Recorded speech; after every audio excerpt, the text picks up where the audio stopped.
La historia de la península ibérica es la historia de sus hombres, la historia de sus gestas, la historia de sus batallas, de sus hazañas, la historia de los guerrilleros, porque sí, los guerrilleros nacieron aquí, la guerrilla nació en la península ibérica, desde los tiempos de Viriato, aquellos guerrilleros famosos, aquellos que luchaban por su cuenta, siempre rebeldes ante el poder dominante, siempre pensando en su ideal, nunca unidos, eso sí, siempre valientes y dispuestos a morir con honor.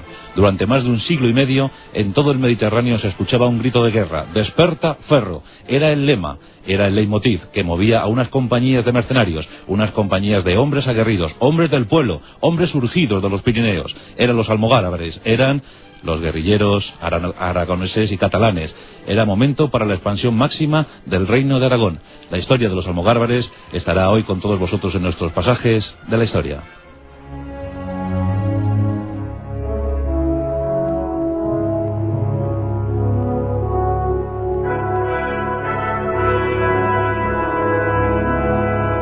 Pero, ¿quiénes eran estos almogávares? ¿De dónde venían? ¿Cómo surgieron? ¿Por qué se crearon esas compañías? ¿Por qué fueron tan necesarios? ¿Por qué, posteriormente, tan prescindibles? Esta noche intentaremos adentrarnos en su historia, pero desde luego fue un hecho singular dentro de las milicias hispanas. Los almogávares venían de la extracción más baja del pueblo, eran campesinos, eran gente muy, muy ruda. Esta noche sabremos algo más acerca de ellos, sobre su origen, sobre su nacimiento, sobre su desaparición. Entre 1238 y 1377, los almogávares fueron protagonistas absolutos de la guerra, imbatibles, invencibles. Eso sí, al final dominados por una curiosa táctica guerrera, el fuego griego. Esta noche contaremos en qué consistía ese fuego griego, pero vamos a empezar por el principio, y eso es ahondar en la raíz de los almogávares.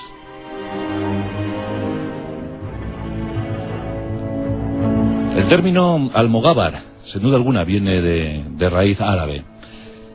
Almugabir viene a significar el que penetra, el que hace incursión en territorio enemigo. Así es como los árabes denominaron a estos curiosos soldados, a estos curiosos milicianos, almugabir, el que penetra en tierra enemiga, el guerrillero que entra, golpea, saquea y luego escapa. Esos eran los almogávares. Y en principio podemos pensar que surgen en Asturias.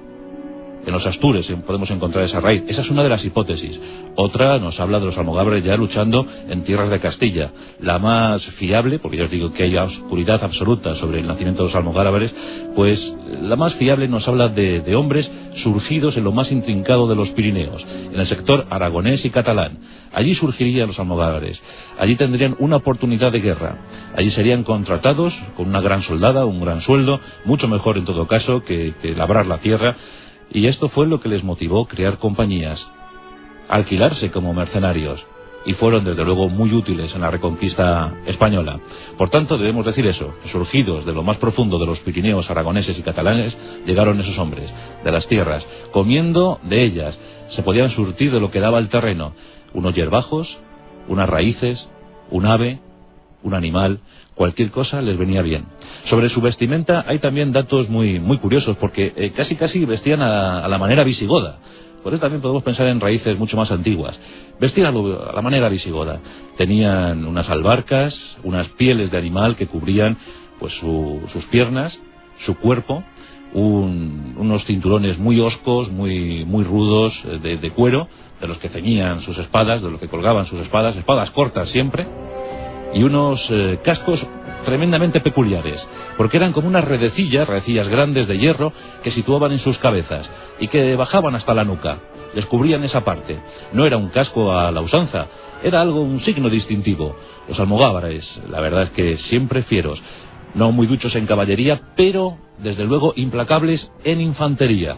Dicen que fue la mejor infantería de la época, determinados al combate, siempre sedientos de venganza y crueldad.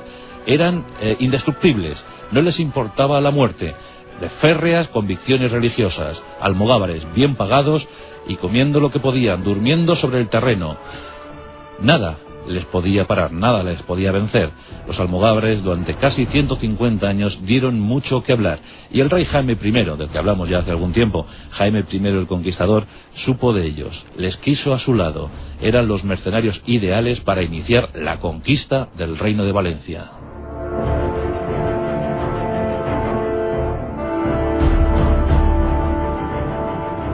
A los almogávares les encantaba la lucha cuerpo a cuerpo, la dominaban a la perfección, estaban siempre permanentemente siendo instruidos, entrenándose para el combate cuerpo a cuerpo. Tenían esa espada, una espada corta, con la que atacaban, una espada además, un modelo muy singular. Además, portaban una lanza de acometida, y luego 3 dardos, 3 jabalinas que lanzaban con absoluta certeza, jabalinas duras, férreas, que podían traspasar armaduras. Eran desde luego muy buenos tiradores, excelentes tiradores. El almogávar llegaba, se situaba frente al enemigo, a escasos metros, era en eso muy temerario. Lanzaba sus dardos y cuando había agotado esta munición, cogía con su lanza y acometía. Una vez quebrada la lanza, desenvainaba la espada y ahí lanzaba su grito de guerra: ¡Desperta, ferro! En ese momento toda la compañía de almogávares se lanzaban como un solo hombre al ataque y entonces nadie osaba hacerles frente. Así durante años.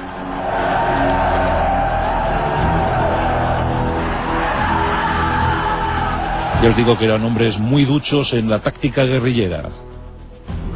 Una compañía de 80 o 100 hombres podía hacer una incursión en territorio enemigo, saquear, rapiñar un pueblo en cuestión de minutos, coger lo mejor, lo más preciado de ese pueblo y rápidamente replegarse, huir, retirarse hacia sus líneas amigas. Los árabes les tenían absoluto pánico, absoluto temor. En 1238 el rey Jaime I entra en los territorios valencianos. Junto a él, casi 6.000 almogávares, casi 6.000 mercenarios. Fue una de las bazas principales para la reconquista de Valencia.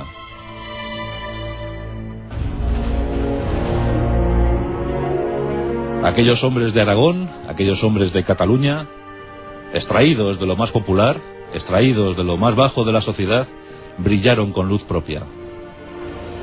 No les importaba la muerte. Solo querían avanzar, ganar, conquistar y cobrar. Soldados para la oportunidad, pero también soldados muy propios de la época. El siglo XIII, el siglo más violento de la historia. Sin perder una batalla, provocaron miles de bajas al enemigo árabe, al enemigo musulmán. Finalmente, la campaña terminó en 1245 con la toma de la capital. Los almogárabes se fueron extendiendo, fueron creando acuartelamientos en las líneas fronterizas, como ya lo hacían sus hermanos de Castilla, porque también había almogávares en Castilla luchando por la reconquista. Eran tropas que frecuentemente se empleaban en las líneas fronterizas para avanzar y custodiar fronteras. Eran desde luego los mejores soldados de la época, los más utilizables, los más fieros, y también ahí fue su pecado. En eso fue su pecado.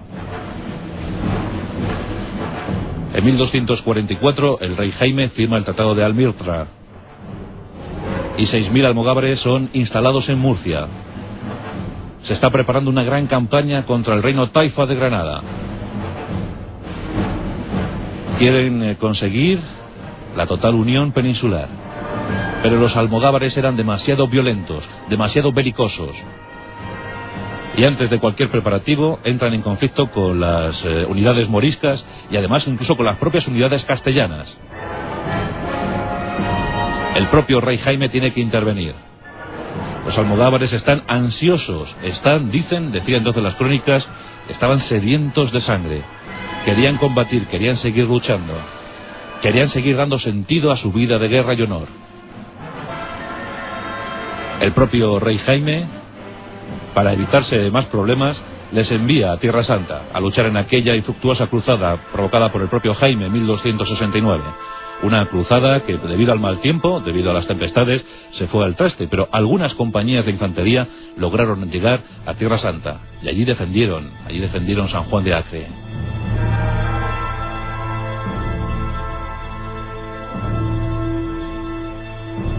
Finalmente hubo que encontrar nuevas aventuras, nuevos rumbos. Ahí estaban los consulados del mar, Ahí estaban las ansias expansionistas del Reino de Aragón.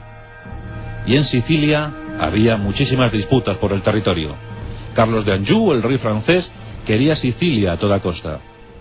Los intereses de Aragón estaban en peligro.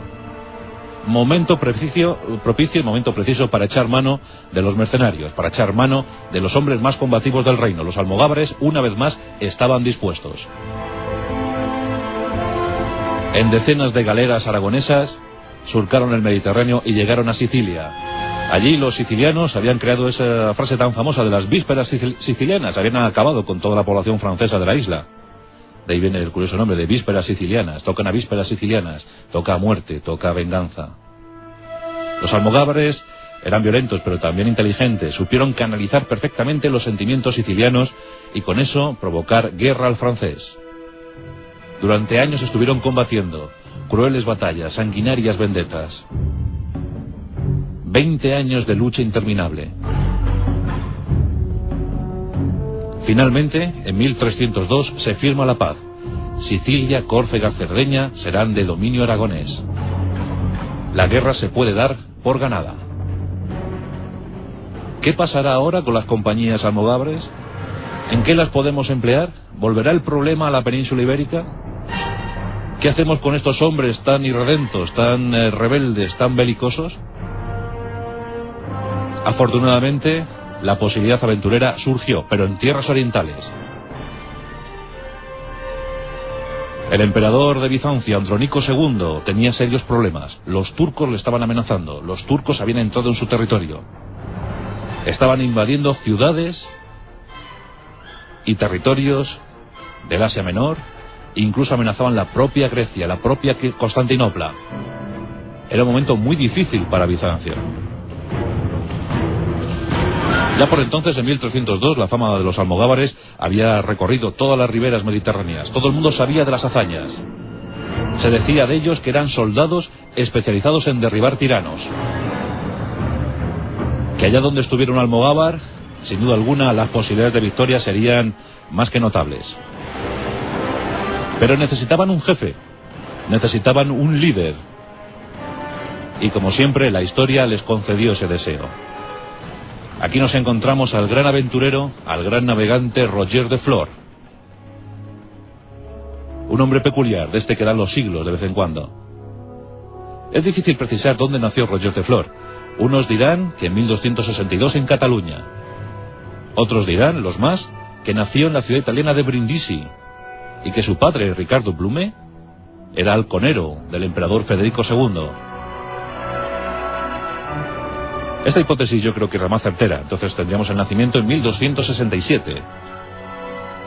Roger de Flor entonces es una traducción al catalán. Roger de Flor va a dar mucho que hablar. Un joven con ansias de aventura, con ansias de conocerlo todo, que desgraciadamente se queda sin padre a la edad de 1 año. Pero ese halcón le iba a acompañar durante toda su vida. Ese amor a los halcones de su padre iba a ser la herencia, la única herencia que recibiera de él. Con tan solo 15 años fue acogido, fue tutelado por los templarios.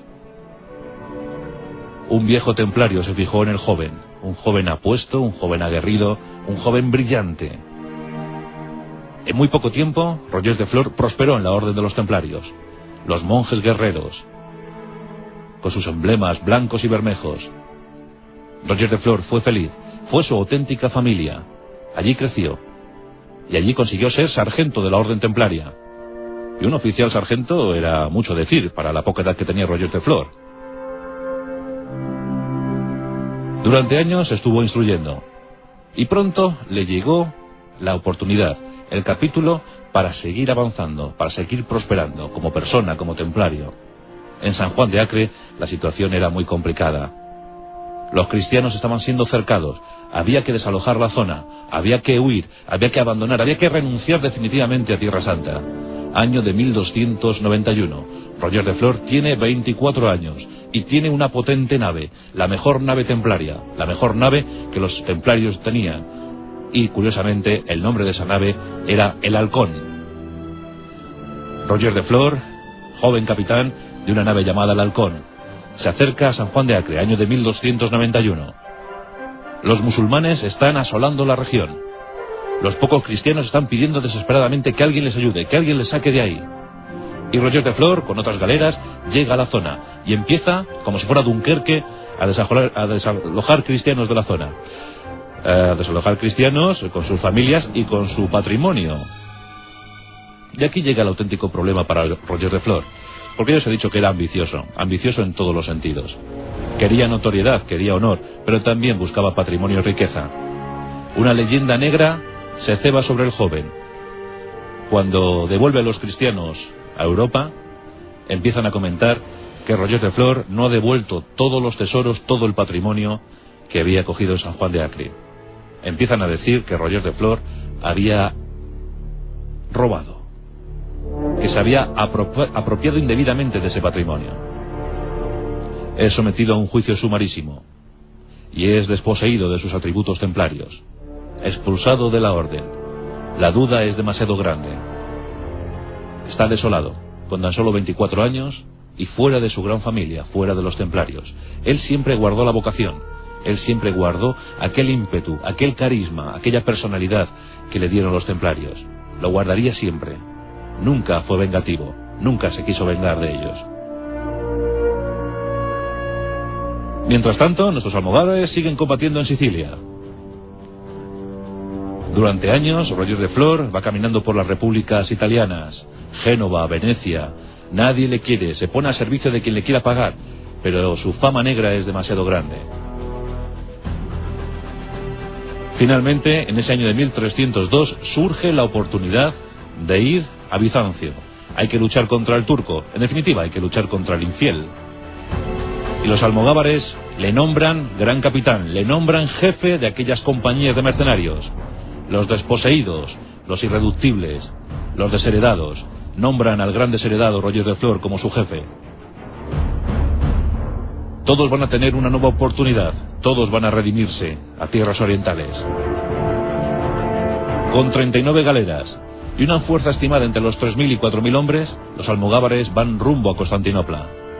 Les acompaña el bagaje, pero también las familias, sus mujeres, sus hijos, todos van con ellos. Es una gran expedición. Esas miles de personas llegan a Constantinopla. Les espera Andrónico II, está desesperado, los turcos están a las puertas de su reino, a las puertas de su imperio. Roger de Flor y sus compañías de infantería, también los jinetes, llegan y se disponen a dar batalla. Aquella táctica guerrera era desconocida para los turcos y pronto sufren los efectos. Llegan los primeros combates. Al grito de "Desperta Ferro", los aragoneses y catalanes entran en combate con los turcos. En algunas batallas la masacre es de tal calibre que muchos turcos empiezan a replegarse horrorizados sin presentar batalla. En una de ellas 13.000 muertos, en otras 6.000, en otras 7.000, en otras 12.000, en otras 20.000. Los turcos caen a miles. Diferentes plazas como Filadelfia, como Éfeso, como Galípoli, van cayendo una tras otra. La fama de los almogávares es inmensa. Ya todo el mundo reconoce que son invencibles, que nadie les puede batir. Eran pocos en número, pero siempre determinados a luchar y a morir si era preciso. Van ocupando castillos, territorios. Roger de Flor es el gran líder que todos quieren. El propio emperador oriental le nombra megaduque del Imperio Bizantino. Gran duque. Posteriormente, debido a sus hazañas, después de la toma de Galípoli, le nombran César. Hacía 400 años que no era nombrado un cargo así. Hacía 400 años que no era nadie nombrado César en el Imperio Bizantino. Pues eso lo consigue Roger de Flor. Eso lo consiguen los almogávares. Pero al mismo tiempo que crece su fama, también crecen los recelos entre los bizantinos. Andrónico II está atemorizado por el cada vez más tremendo poder que tienen los almogávares. Roger de Flor es aclamado por el pueblo. Le ven como gran líder, le ven como gran héroe, como aquel que puede derrotar a los tiranos, como aquel que puede devolver la libertad al pueblo. Roger de Flor se está convirtiendo en un símbolo para todos. Ahí le siguen sus grandes lugartenientes, como es el caso de Berenguer de Entensa, o el propio Bernard de Rocafort. Hombres muy potentes, hombres muy endurecidos por el combate y las circunstancias. El hijo de Andrónico, asociado al trono, Miguel, que será Miguel IX, del linaje de la dinastía de los paleólogos, desconfía de Roger de Flor. Casi dicen que le tiene envidia. Dicen que a Miguel le gustaría ser como Roger, pero que sus actitudes, sus virtudes no son las mismas. No era tan buen guerrero. Finalmente, mediante engaño, convocan a Roger de Flor a una gran fiesta que se va a dar en su honor, presumiblemente porque se estaba preparando una segunda campaña contra los turcos. Nos encontramos en el año de 1305, en la localidad de Adrianápolis. Adrianápolis había pasado a la historia por ser el lugar donde los visigodos, la caballería visigoda, había derrotado a las huestes romanas de Oriente. Eso fue en el año 378. Habían pasado, por tanto, casi 1000 años. En Adrianápolis se iba a consumar la traición. En medio del convite, en medio de la fiesta, un jefe alano entra en el recinto, entra en la sala y con sus hombres degolla literalmente a Roger de Flor y a sus lugartenientes. Fue una terrible tropelía cometida con los almogávares, pero estos no iban a dejar pasar aquel capítulo de horror. Los almogávares, una vez enterados de todo eso, juran venganza, van a vengar a su jefe. Han estado unidos, han dado sentido a su vida gracias a Roger de Flor. Están solos en tierra enemiga, con pocos efectivos, pero aún así se unen y fortifican sus almas para lanzar la famosa venganza catalana, lo que se llamó la venganza catalana. Unos cientos de guerreros, unos cientos de infantes y pocos jinetes empiezan a asolar las tierras de Bizancio. Andrónico ya no está aterrorizado por los turcos, no. Ahora está atemorizado y cabizbajo por lo que ha hecho Roger de Flor y por lo que se le viene encima. Los almogávares están haciendo de las suyas, están destrozando su imperio. Unos cientos de hombres están luchando contra miles de bizantinos y nadie les puede parar. Desperta ferro, es el grito de guerra que circula por todos los Balcanes, que circula por Grecia, avanzando, destruyendo, tomando ciudades. Finalmente, y después de haber perdido a sus líderes, a Berenguer y a Bernard, los almogávares deciden pasar a la defensiva y establecen un reducto, un reino, lo que será llamado la Gran Compañía, una especie de país independiente justo en el centro de Grecia.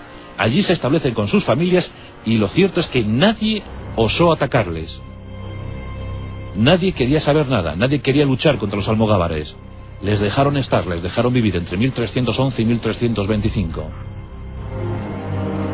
Famosa es la entrada almogávar en Atenas. Tomaron la ciudad, se hicieron con ella, cogieron lo que quisieron. Y es curioso que el nombre de Aragón resonó con fuerza, porque cuando las compañías de almogávares entraron en Atenas, el grito no era despertaferro, no había que combatir, habían tomado la ciudad. El grito era Aragón, Aragón. El ducado de Atenas, el ducado de Neopatria. Allí se establecieron y allí aguantaron durante años. Finalmente se fueron mezclando con la población. Habían llevado sus familias y se fueron hibridando, se fueron mestizando con los griegos. En 1377, Pedro IV el Ceremonioso reivindica su derecho a dominar aquellos territorios. Atenas y Neopatria formarán parte ya de la corona de Aragón. Y eso gracias a aquellos mercenarios, gracias a aquellos hombres del pueblo, aquellos hombres surgidos de los Pirineos, aquellos hombres que comían hierbas, que podían tomar raíces, que comían de lo que hubiera, y si no había, pues no se comía, que dormían sobre el terreno porque era su mejor cama, eso decían ellos.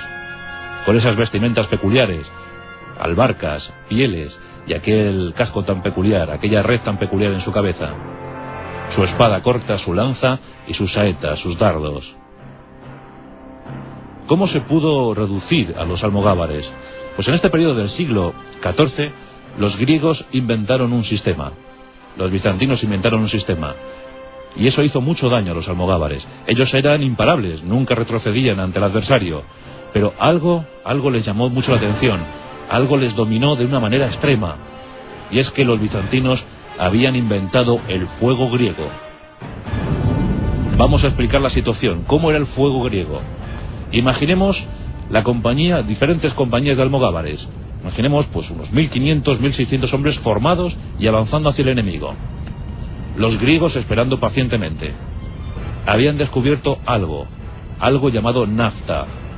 Vamos, petróleo. Antes las flechas incendiarias se podían apagar fácilmente, incluso llegaban ya apagadas a destino, pero el fuego griego era distinto. El petróleo mantenía el fuego y los griegos empezaron a dominar esa situación. Cogían sus flechas, las impregnaban de nafta y las disparaban contra los almogávares.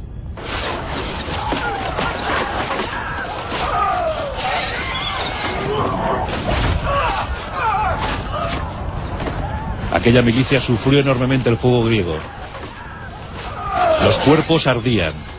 Nadie podía apagar aquel fuego. Decían incluso que era un fuego mágico, un fuego envenenado.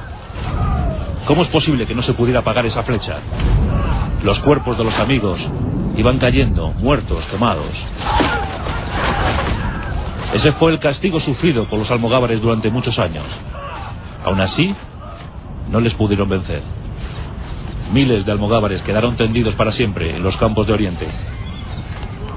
Pero lo que permanece imperturbable como una hoguera de fuego griego es la leyenda de aquellos hombres invencibles, aquellos hombres que lucharon en la Reconquista, aquellos hombres que lucharon en Sicilia, aquellos hombres que consiguieron para Aragón nada más y nada menos que el ducado de Atenas, el ducado de Neopatria, aquellos que doblegaron a los temibles turcos.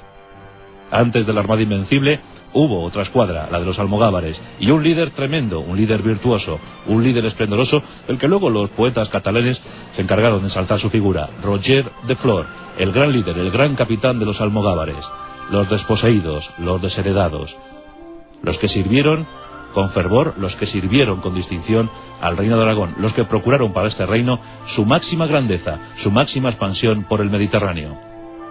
Hoy por eso les hemos querido rendir homenaje, desde Jaime I hasta Pedro IV, los almogávares en la historia de nuestro país.